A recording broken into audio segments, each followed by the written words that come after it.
Selamat datang di Cerita Sicu. Tempat di mana kisah-kisah menarik, penuh makna, dan emosional hadir untuk menginspirasi, menghibur, dan menggugah hati. Setiap cerita memiliki pelajaran, setiap perjalanan membawa hikmah. Siap untuk menyelami kisah-kisah yang tak terlupakan? Mari kita mulai. Suara takbir menggema di udara, membelah keheningan malam. Aku berdiri di depan jendela kamar, memandangi lampu-lampu rumah tetangga yang bersinar hangat. Suasana lebaran seharusnya membawa kebahagiaan, tetapi aku hanya merasakan kehampaan. Arman masih di ruang kerjanya, sibuk dengan laptop dan berkas-berkas yang entah apa isinya. Aku tahu, sejak awal menikah dengannya, pekerjaannya adalah prioritas. Aku menerima itu, setidaknya dulu.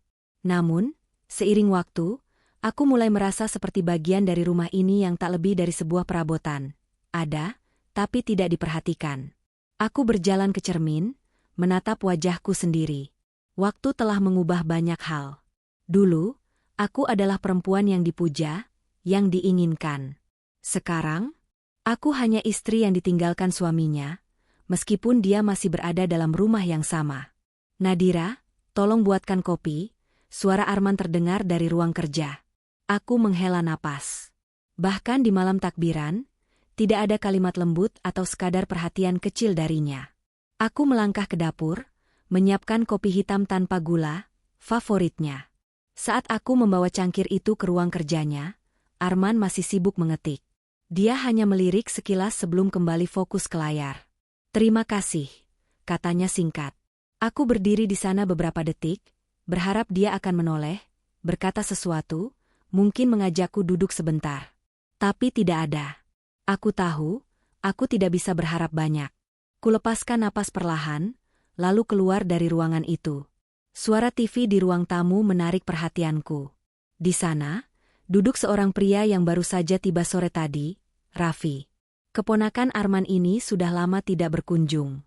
Dulu, dia anak kecil yang sering bermain di rumah kami, tetapi kini dia pria dewasa berusia 30 tahun. Tubuhnya tegap, rahangnya tegas, dan tatapannya tajam. Aku sedikit terkejut melihat perubahannya. "Udah tidur, Tante?" tanya Raffi, menoleh ke arahku. Aku tersenyum kecil dan menggeleng. "Belum ngantuk. Kamu kenapa nggak tidur?" "Masih kebiasaan begadang pas kuliah." "Tante sendiri?" Aku melirik ke arah pintu ruang kerja Arman yang masih tertutup rapat. "Nggak ada kerjaan, jadi ya, begini aja." Raffi tersenyum tipis. "Oh, masih sibuk, ya?" Aku tertawa kecil, ada kepahitan di dalamnya. "Seperti biasa." Dia mengangguk pelan, lalu kembali fokus ke TV.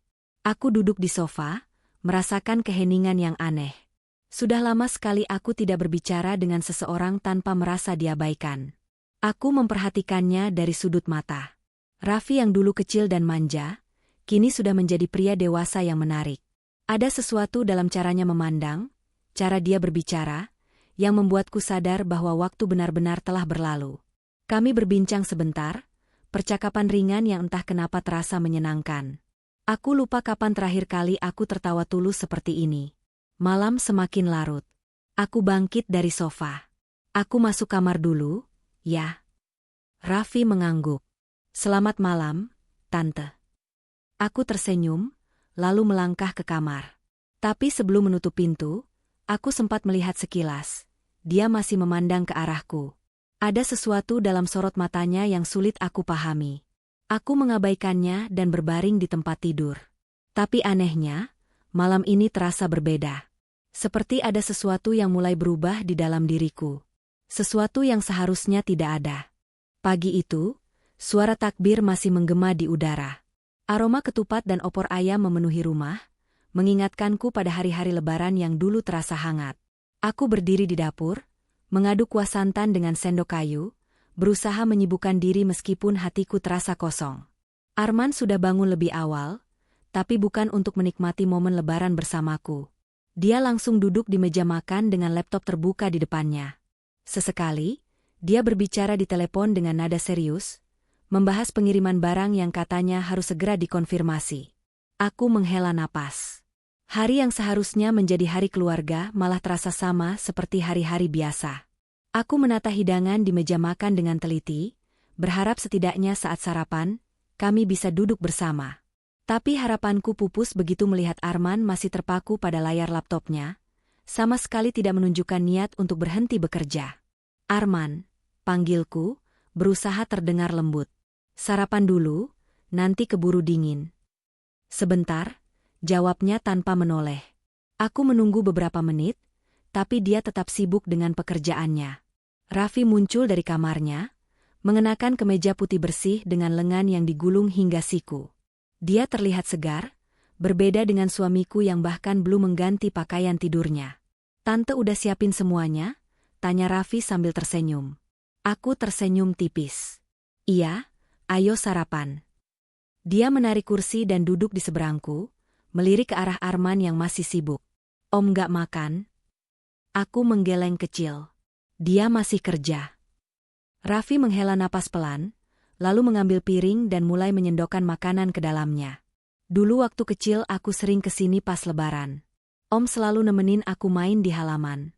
Sekarang kayaknya nggak ada bedanya sama hari kerja biasa buat beliau, ya?" Aku tersenyum getir. Dulu dia memang beda. Raffi menatapku, sorot matanya menunjukkan sesuatu yang sulit kuartikan. Seolah dia mengerti apa yang aku rasakan tanpa perlu kujelaskan. Aku menyuap makanan ke mulut, tapi rasanya hambar. Bukan karena masakanku kurang bumbu, tapi karena aku kehilangan selera makan. Saat aku hendak berdiri untuk mengambil minuman, tanpa sengaja siku tanganku menyenggol piring di depanku. Piring itu hampir jatuh, tapi Raffi dengan sigap menangkapnya sebelum benar-benar terlempar ke lantai. Aku terkesiap, napas sedikit tertahan. Jarinya sempat menyentuh punggung tanganku, dan aku merasakan sensasi aneh yang tak seharusnya ada. "Hati-hati, Tante," katanya dengan suara rendah. Aku buru-buru menarik tanganku, merasa jantungku berdetak lebih cepat dari seharusnya. Aku tertawa kecil untuk menghilangkan kecanggungan. Aku nggak fokus. Raffi tersenyum, tapi ada sesuatu dalam tatapannya yang membuat dadaku bergetar. Kami melanjutkan sarapan dalam diam. Sesekali, aku melirik Arman yang masih sibuk dengan laptopnya. Rasanya percuma berharap dia akan tiba-tiba berubah. Setelah selesai makan, aku mulai mencuci piring di dapur. Raffi menghampiriku dan tanpa diminta, dia mulai membantuku membilas piring-piring kotor. "Kamu nggak perlu bantuin, kan tamu?" kataku sambil tersenyum. "Tamu juga bisa bantu-bantu," sahutnya ringan. Aku memperhatikannya dari sudut mata. Dia begitu santai, tidak seperti Arman yang selalu kaku. Aku baru sadar kalau sudah lama sekali tidak ada pria yang berbicara denganku dengan cara yang membuatku merasa dihargai. "Tante nggak salat ID tadi?" tanyanya tiba-tiba. Aku menggeleng. Aku nggak kepikiran buat pergi sendiri. "Om nggak ngajak." Aku tertawa kecil, tapi kali ini ada getir di dalamnya. Dia bahkan nggak sadar aku ada di rumah.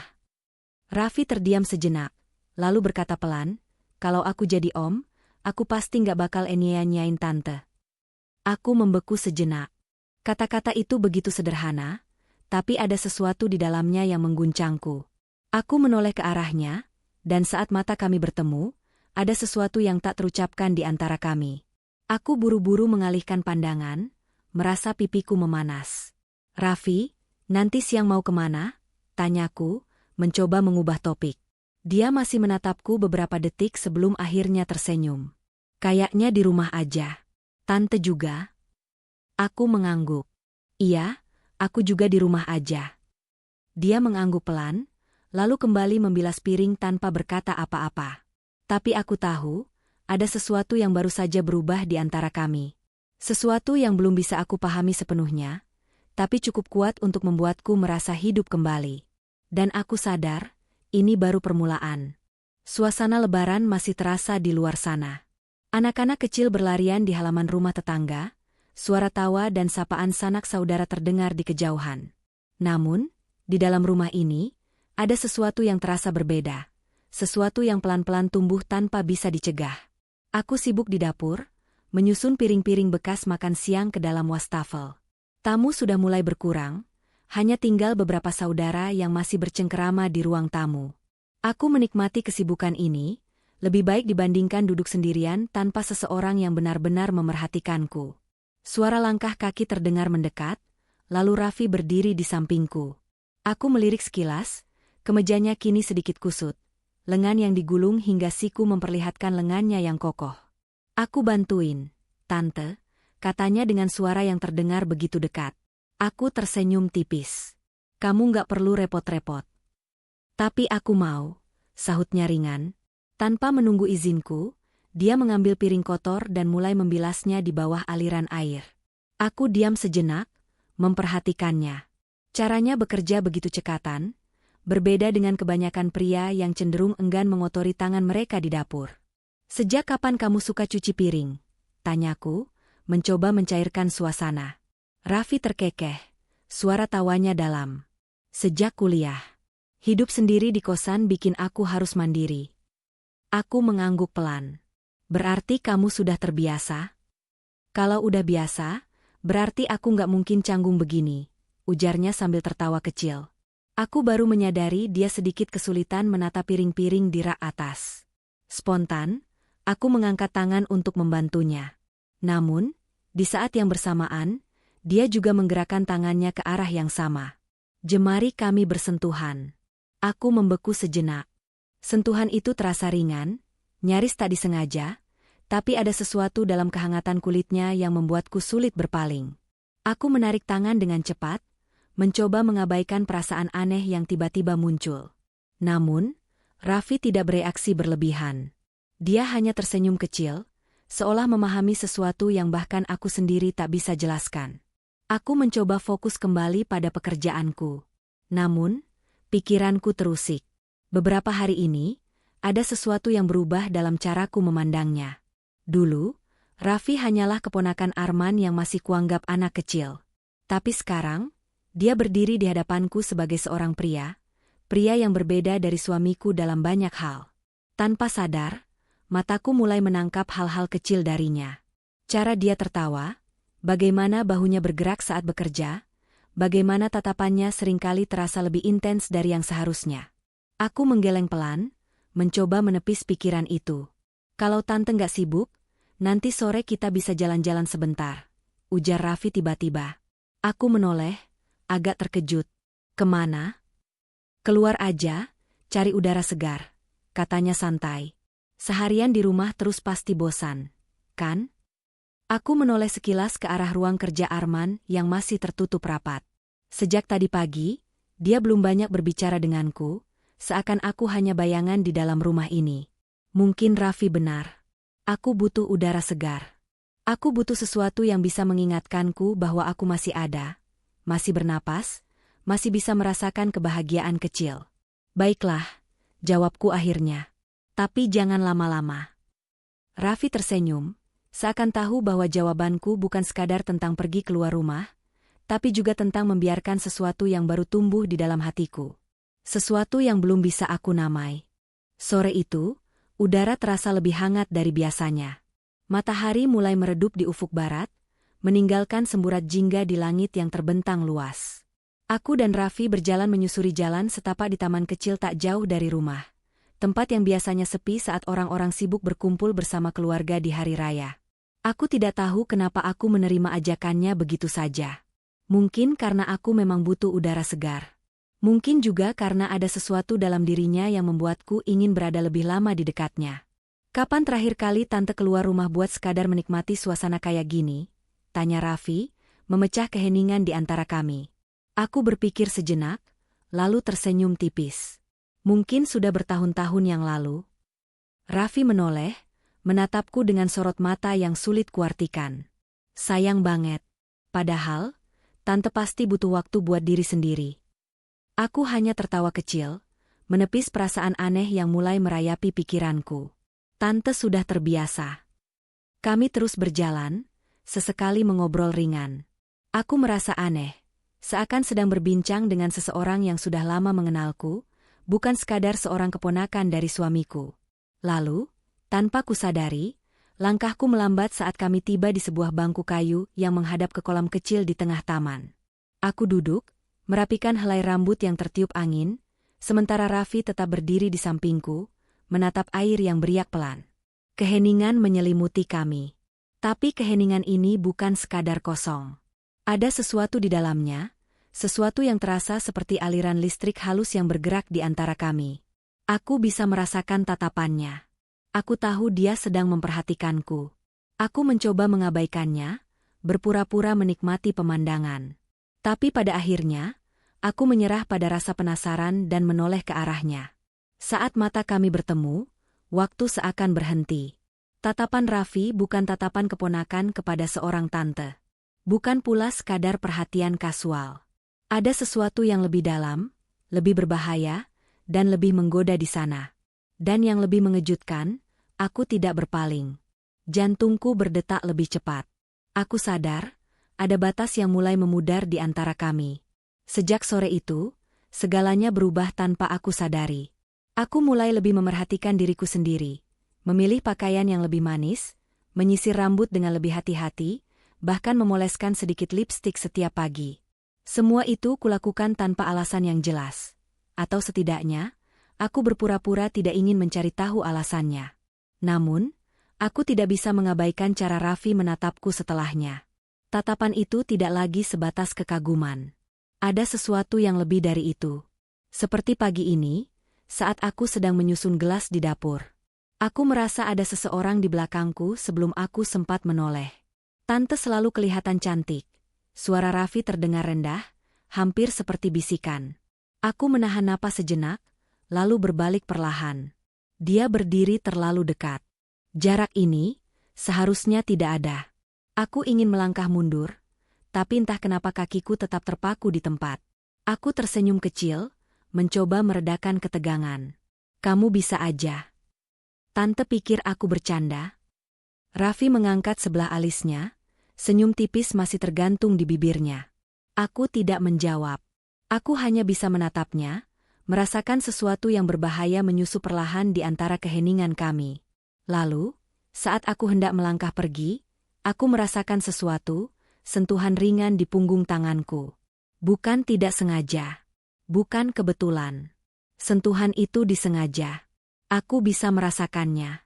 Duniaku seakan berputar dalam sekejap. Aku tahu ini salah. Aku tahu seharusnya aku tidak membiarkan ini terjadi. Tapi kenapa? Kenapa aku tidak bisa menghindar? Aku menarik napas panjang, berusaha menenangkan diri.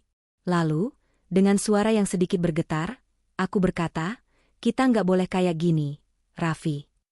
Tapi bukannya menjauh, dia justru menatapku lebih dalam.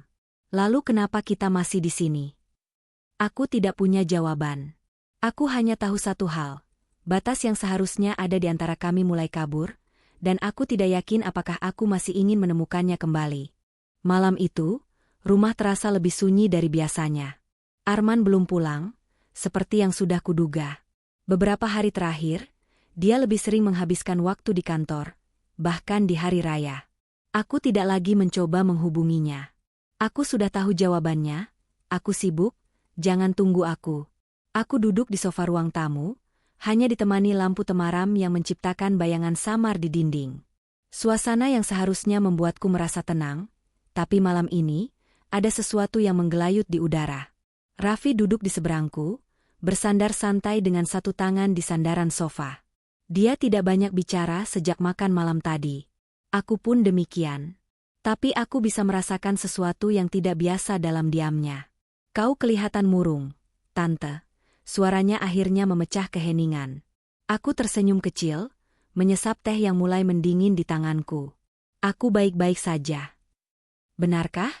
Tatapan Raffi menelisik, seakan bisa melihat sesuatu yang bahkan aku sendiri tidak sadari. Aku menatap cangkir di tanganku, mencari kata-kata yang tepat. Kadang aku hanya berpikir, bagaimana bisa seseorang yang seharusnya paling dekat justru terasa paling jauh? Aku tidak perlu menyebut nama. Raffi pasti tahu aku sedang membicarakan Arman.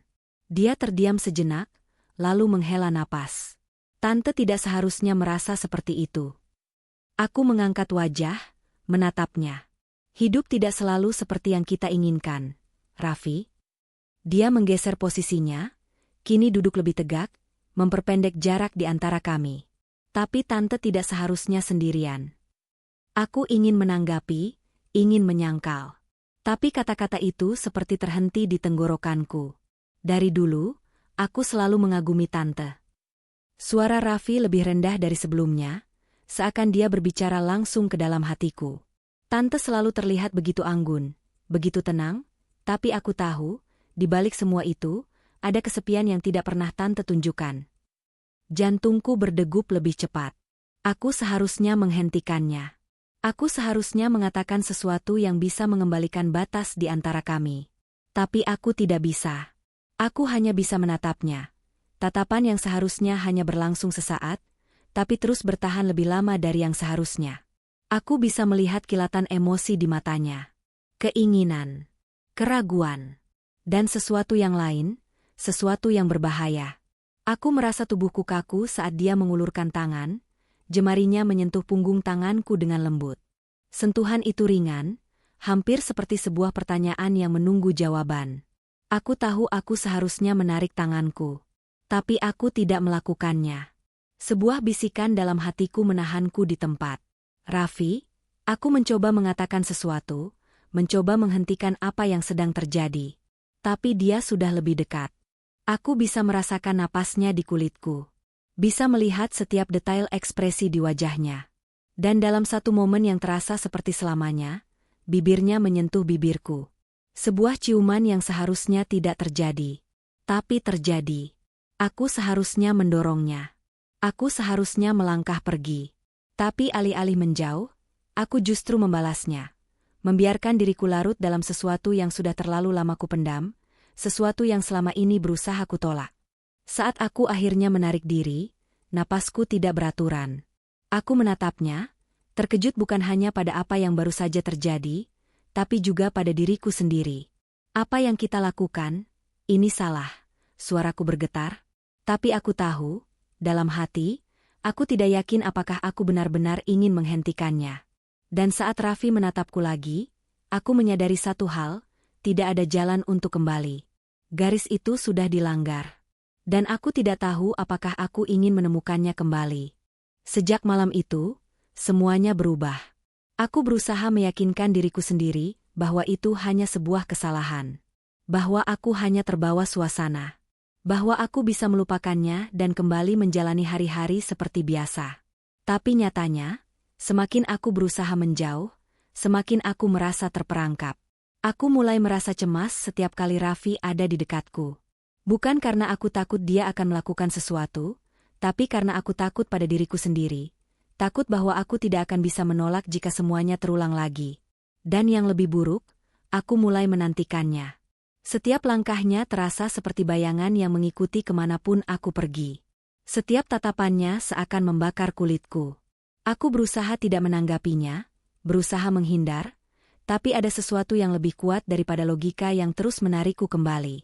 Aku berusaha menyibukkan diri. Aku berusaha menjaga jarak. Tapi Raffi tidak melakukan hal yang sama. Sebaliknya, dia semakin berani. Aku bisa merasakan itu dari cara dia menatapku saat kami tanpa sengaja bertemu di lorong rumah. Dari cara dia berdiri sedikit lebih dekat saat kami berbicara. Dari cara dia menyebut namaku dengan nada yang berbeda. Lebih lembut, lebih dalam, seakan menyimpan sesuatu di baliknya. Aku tahu dia sedang mengujiku. Dan aku juga tahu, aku sedang menguji diriku sendiri. Malam itu, aku pikir semuanya akan berjalan seperti biasa.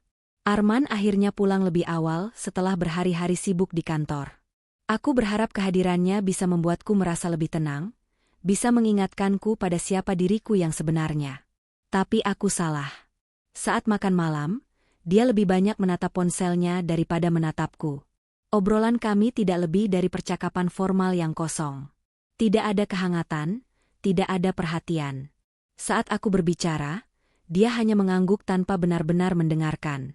Dan saat aku akhirnya bertanya, "Bagaimana hari-harimu?" Dia hanya menjawab dengan singkat, "Sibuk." Tidak lebih, tidak kurang. Seolah aku hanyalah bagian dari rutinitasnya. Sesuatu yang ada, tapi tidak benar-benar berarti. Aku ingin merasa marah. Aku ingin protes. Tapi sudah berapa kali aku melakukannya? Berapa kali aku mencoba berbicara, hanya untuk diabaikan? Jadi malam itu, aku berhenti mencoba. Aku menatapnya yang duduk di sofa, sibuk dengan laptopnya. Bahkan saat berada di rumah, pikirannya masih terjebak dalam pekerjaan. Aku berdiri, berjalan ke kamar, meninggalkannya begitu saja. Dan disitulah segalanya berubah. Aku tidak tahu bagaimana aku bisa berada di sini, di ruangan yang gelap dengan hanya cahaya lampu tidur yang redup. Aku tidak tahu bagaimana aku bisa berada di dekat Raffi lagi, setelah berhari-hari berusaha menjauh. Tapi yang aku tahu, aku tidak bisa melawan ini lebih lama lagi. Tatapan itu kembali hadir. Tatapan yang penuh dengan pertanyaan, dengan godaan, dengan sesuatu yang seharusnya tidak ada di antara kami. Aku bisa merasakan ketegangan di udara, sesuatu yang menahan kami di tempat. Seharusnya aku pergi. Seharusnya aku menghentikan ini sebelum segalanya terlambat. Tapi ketika Raffi bergerak lebih dekat, ketika napasnya menyentuh kulitku, ketika jemarinya menyentuh tanganku dengan lembut, aku tahu bahwa aku sudah kalah. Aku menyerah pada sesuatu yang lebih kuat dari sekadar logika dan moral. Aku menyerah pada sesuatu yang selama ini aku tolak, tapi diam-diam aku rindukan. Dan malam itu, saat Arman terlelap di kamar yang hanya beberapa meter dari tempat kami berada, aku melewati batas yang seharusnya tidak pernah kulewati. Ketika semuanya berakhir, aku tidak bisa mengabaikan perasaan yang muncul di dalam dadaku. Aku seharusnya merasa bersalah. Aku seharusnya merasa menyesal. Tapi yang ada hanyalah keheningan yang menggantung di udara, sesuatu yang bahkan lebih berbahaya dari rasa bersalah itu sendiri. Karena untuk pertama kalinya dalam waktu yang lama, aku merasa hidup kembali. Sejak malam itu, batas yang pernah ada di antara kami seakan lenyap begitu saja. Aku tidak bisa lagi melihat Raffi dengan cara yang sama. Setiap gerakannya terasa berbeda. Tatapannya, suaranya, bahkan caranya menyebut namaku. Ada sesuatu di antara kami yang terus membara, sesuatu yang tidak bisa lagi kami padamkan. Kami berusaha menjaga jarak. Berusaha menghindari tatapan orang-orang di sekitar kami. Tapi semakin kami mencoba menahan diri, semakin besar godaan itu terasa. Dan semakin berbahaya hubungan ini menjadi. Aku mulai mencari alasan untuk selalu berada di dekatnya. Entah itu mengajaknya berbicara lebih lama setelah makan malam, atau meminta bantuannya dalam hal-hal kecil yang sebenarnya tidak perlu. Aku tidak bisa menahannya. Rasa ingin selalu bersamanya, ingin merasakan kembali ketegangan yang ada di antara kami. Dan Raffi, dia tidak menolak. Sebaliknya, dia menikmati permainan ini. Dia tahu bagaimana mencuri kesempatan. Seperti saat dia berjalan melewatiku di dapur dan dengan sengaja menyentuh punggung tanganku, sentuhan ringan yang seharusnya tidak berarti apa-apa, tapi justru membuat jantungku berdegup lebih cepat. Atau ketika kami tanpa sengaja bertemu di lorong sempit di dalam rumah, dan dia menatapku sedikit lebih lama dari seharusnya, membuatku merasa seakan seluruh dunia menghilang dan hanya ada kami berdua. Kami saling bermain api. Dan kami tahu, kapanpun, api ini bisa membakar segalanya. Siang itu, rumah masih dipenuhi dengan suara keluarga yang berkumpul. Tawa dan obrolan terdengar dari ruang tamu, tempat beberapa kerabat Arman masih berbincang santai setelah makan siang. Aku seharusnya berada di sana. Tapi aku malah berdiri di depan kamar mandi dengan napas yang sedikit tak beraturan. Pintu di depanku tidak tertutup rapat. Hanya sedikit terbuka, cukup untuk melihat sosok Raffi yang berdiri di dalam. Tatapan kami bertemu, dan dalam sekejap, tanpa ada kata-kata, aku tahu apa yang akan terjadi selanjutnya. Aku melangkah masuk, menutup pintu perlahan. Kami hanya punya beberapa menit. Dan itu lebih dari cukup. Ketika aku kembali ke ruang tamu, jantungku masih berdebar kencang. Aku berusaha menjaga ekspresi wajahku tetap normal, berusaha mengabaikan rasa bersalah yang mulai menghantui. Aku tahu apa yang kulakukan adalah kesalahan besar. Aku tahu aku sedang berjalan di atas garis yang sangat tipis, di mana satu langkah saja bisa menghancurkan segalanya. Tapi aku tidak bisa berhenti. Dan Raffi, dia juga tidak bisa berhenti. Namun, semakin sering kami melakukannya, semakin besar ketakutan itu tumbuh di dalam dirinya. Apa kita tidak keterlaluan? Bisiknya suatu malam, saat kami bertemu diam-diam di balkon belakang. Aku menatapnya, mencoba mencari jawaban di matanya. Kau takut? Tanyaku pelan. Raffi menghela napas panjang. Tentu saja. Kalau sampai ketahuan, semuanya bisa hancur. Aku tahu dia benar.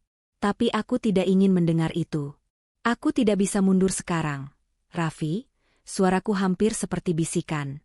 Dia menatapku lama, lalu tanpa peringatan, menarikku ke dalam pelukannya. Dan malam itu, sekali lagi, kami membiarkan diri kami larut dalam sesuatu yang seharusnya tidak pernah terjadi. Sementara itu, Arman masih tetap sama. Masih sibuk. Masih lebih banyak menghabiskan waktu dengan pekerjaannya daripada denganku. Namun, ada satu hal yang mulai berubah. Sesekali, dia menatapku dengan ekspresi yang berbeda, seakan dia mulai menyadari sesuatu. Aku bisa merasakannya. Rasa curiga itu mulai tumbuh dalam dirinya. Dan jika aku tidak berhati-hati, segala rahasia ini bisa terbongkar lebih cepat dari yang aku bayangkan. Dewi duduk di sudut ruang tamu dengan pandangan yang tajam. Tangan kanannya memegang cangkir teh yang sudah mulai mendingin, sementara matanya terus mengamati dua orang yang sejak tadi menarik perhatiannya. Nadira dan Raffi. Ada sesuatu di antara mereka. Sesuatu yang tidak bisa dijelaskan dengan kata-kata, tapi cukup kuat untuk bisa dirasakan. Senyum yang terlalu sering.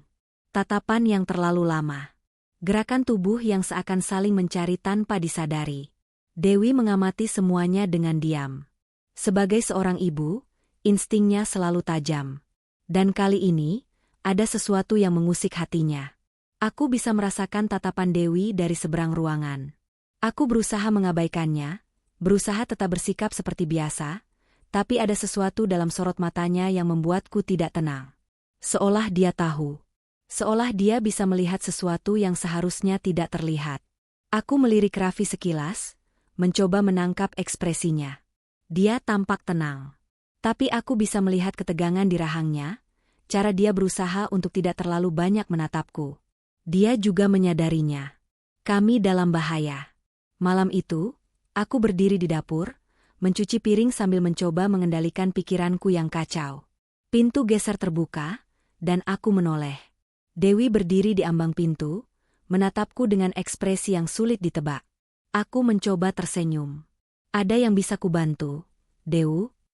Dia tidak langsung menjawab. Sebaliknya, dia berjalan masuk, mengambil gelas dari rak, lalu mengisinya dengan air. Aku menunggu, mencoba tetap terlihat santai. Tapi saat dia akhirnya berbicara, kata-katanya membuat jantungku berdebar lebih cepat. Kau dan Raffi terlihat semakin dekat belakangan ini. Gelas di tanganku hampir tergelincir.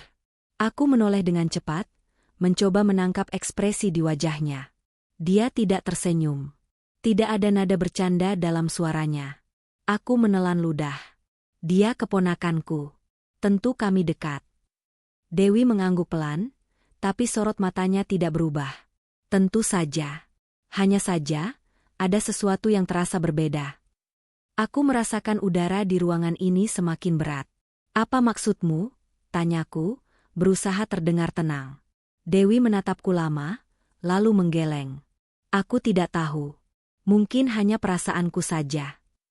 Tapi aku tahu itu bukan sekadar perasaan. Dan aku tahu. Dewi mulai mencurigai sesuatu.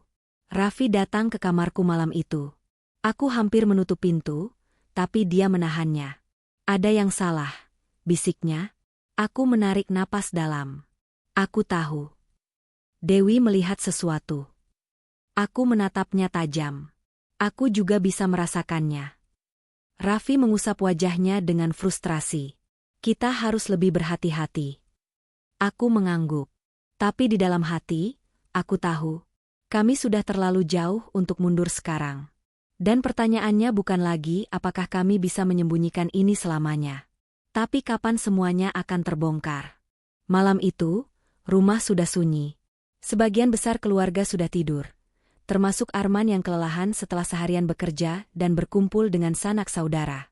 Lampu-lampu di ruang tengah telah diredupkan, hanya menyisakan cahaya temaram dari lampu sudut yang memberikan nuansa remang-remang di dalam rumah.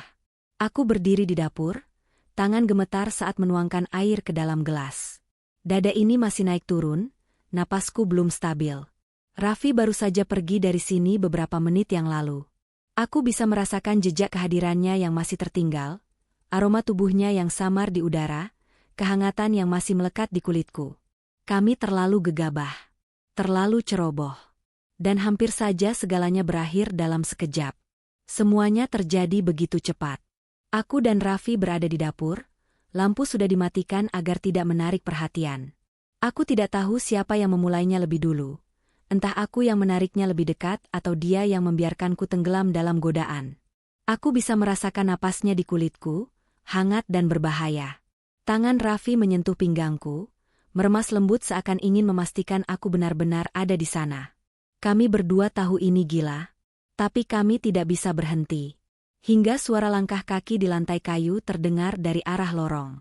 Aku langsung mendorong tubuh Raffi menjauh, hampir terjatuh karena panik. Raffi bereaksi cepat, berbalik seolah sedang mengambil sesuatu di meja dapur. Dan tepat saat pintu geser terbuka, Dewi muncul di ambang pintu. Aku bisa mendengar suara detak jantungku sendiri. Dewi berdiri di sana, matanya langsung tertuju pada kami. Raffi menunduk, berpura-pura sibuk mengisi gelasnya dengan air, sementara aku menggenggam meja dapur erat-erat, mencoba menenangkan debaran yang begitu kencang. "Haus," kata Raffi, suaranya terdengar sedikit serak. "Aku butuh air." Dewi tidak langsung menjawab. Dia berdiri diam, matanya mengamati kami berdua. Aku bisa merasakan sorotan tajamnya yang menusuk, seakan dia mencoba membaca sesuatu yang tersembunyi di antara kami. Jantungku semakin berdegup kencang. Apakah dia melihat sesuatu? Apakah ekspresiku terlalu mencurigakan? Aku mencoba tersenyum, meskipun wajahku terasa kaku. "Aku juga mau minum," ucapku pelan, berusaha mengalihkan suasana. Dewi akhirnya melangkah masuk, mengambil gelas dari rak dan mengisinya dengan air. Aku menahan napas saat dia berdiri di sebelahku, bisa merasakan aura kecurigaan yang masih menggantung di udara. "Kenapa kalian masih di sini malam-malam begini?" tanyanya tiba-tiba. Aku hampir tersedak oleh pertanyaannya. Sebuah pertanyaan sederhana. Tapi di dalam situasi ini, rasanya seperti sebuah interogasi. Aku menoleh sekilas ke arah Raffi, berharap dia bisa menyelamatkan keadaan.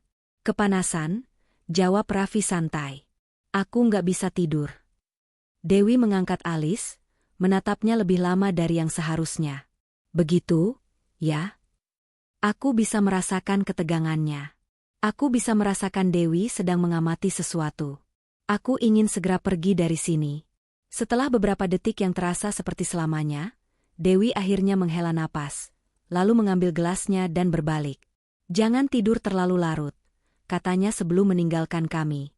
Pintu geser menutup pelan di belakangnya.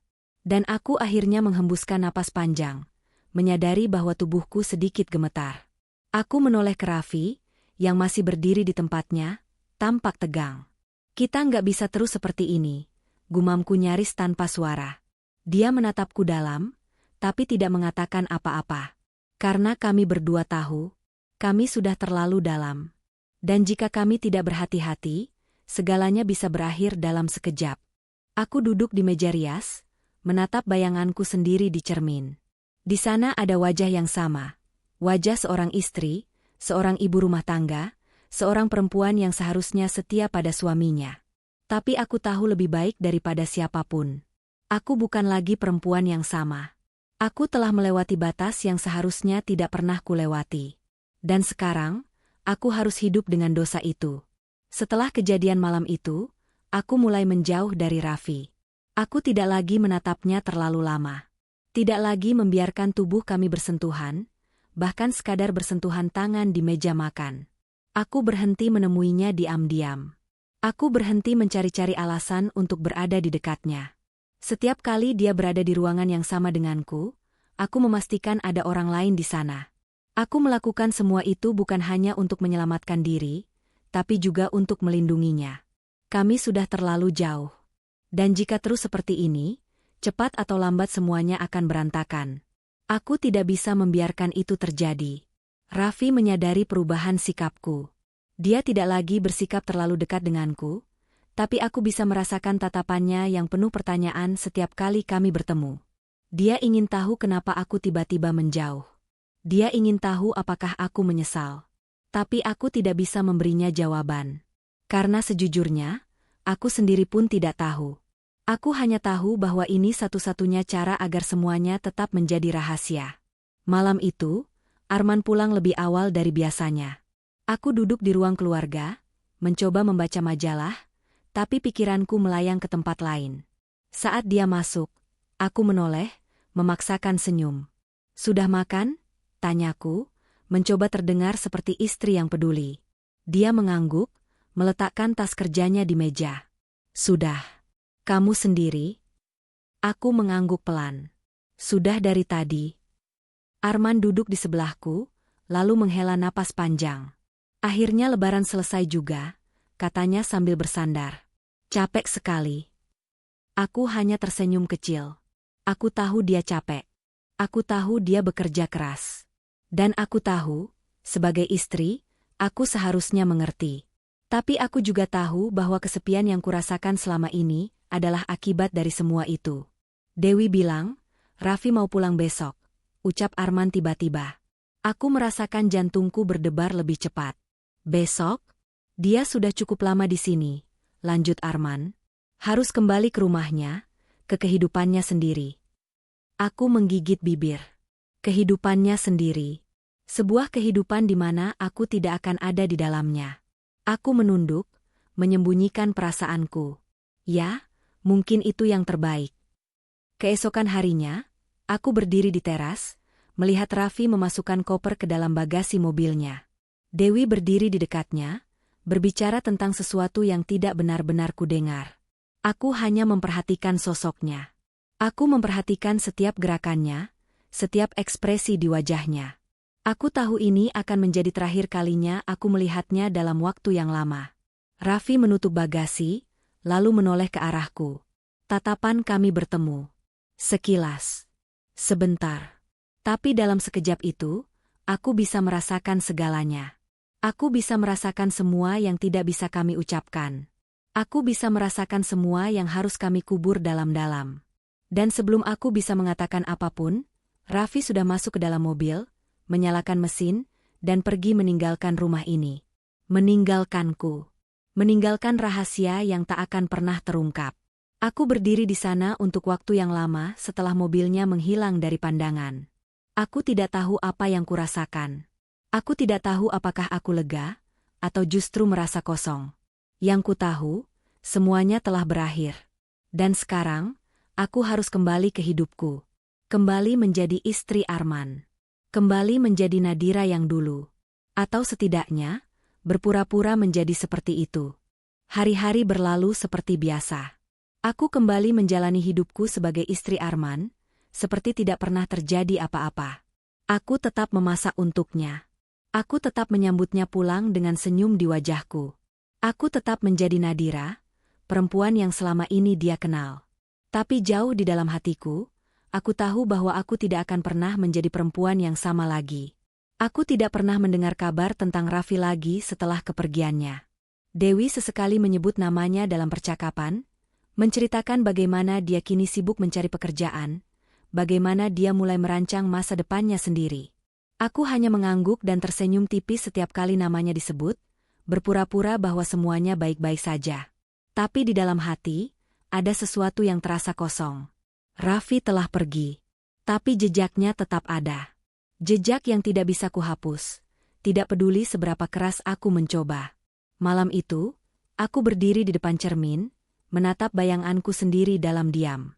Aku melihat seorang perempuan yang tampak baik-baik saja di luar, tapi hancur di dalam. Aku telah melakukan kesalahan yang tidak bisa aku perbaiki. Aku telah mengkhianati suamiku. Aku telah mengkhianati diriku sendiri. Dan sekarang, aku harus hidup dengan beban itu. Selamanya. Tahun demi tahun berlalu. Hidupku berjalan seperti seharusnya. Arman tetap menjadi suamiku. Aku tetap menjadi istrinya. Kami menjalani peran kami masing-masing, seperti sepasang suami istri yang bahagia. Tidak ada yang pernah tahu apa yang terjadi di antara aku dan Raffi. Tidak ada yang pernah tahu bahwa ada rahasia yang terkubur di antara kami. Tapi setiap kali aku menutup mata di malam hari, aku tahu bahwa kenangan itu masih ada. Dan akan selalu ada. Selamanya. Hidup memberiku pelajaran yang paling menyakitkan. Kadang, ada dosa yang tidak bisa ditebus. Kadang, ada kesalahan yang tidak bisa diperbaiki. Aku telah memilih jalan yang salah, dan sekarang, aku harus menanggung akibatnya. Aku tidak bisa mengubah masa lalu. Aku hanya bisa menjalani masa depan dengan penuh penyesalan. Tapi satu hal yang kupelajari dari semua ini, kadang, bukan hukuman yang paling menyakitkan, tapi kesadaran bahwa kau harus hidup dengan dosamu selamanya. Dan aku harus menerima itu. Untuk semua yang membaca kisah ini, ingatlah satu hal. Kesetiaan itu mahal. Dan ketika kau mengkhianatinya, kau tidak hanya menghancurkan orang lain. Kau juga menghancurkan dirimu sendiri. Jangan ulangi kesalahan yang telah kulakukan. Sampai jumpa di kisah berikutnya.